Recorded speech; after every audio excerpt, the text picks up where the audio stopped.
Kalbimi açıp men sana, yalnız yürüp zarımda sen.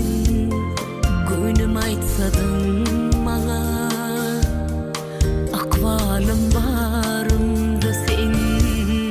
Akvalım barımda sen. Aşkımına düşünmesin, ayrılık bize gelmesin.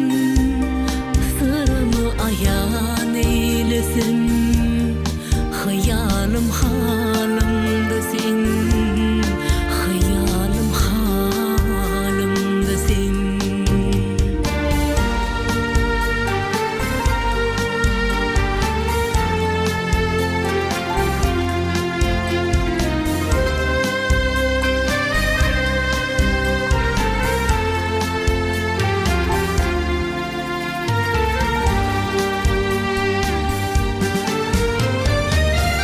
Arzuların ummanında, kalmasınız armanında.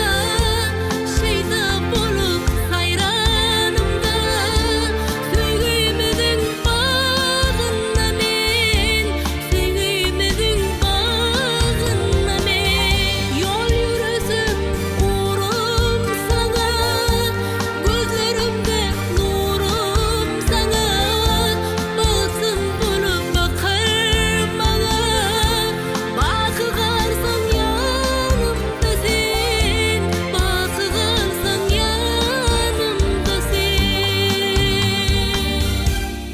Bilsen karıştım men sana, ak bağıtının barını sen. Tek dünyaya çağır sana, yürekte zarımda sen. Yürekte zarımda sen. Aşkımına düşünmesin, ayrılık bize gelmesin. Sırrımı ayan eylesin, hayalım halimda sen. Hayalım halimda sen. Aşkımına düşünmesin, ayrılık bize gelmesin.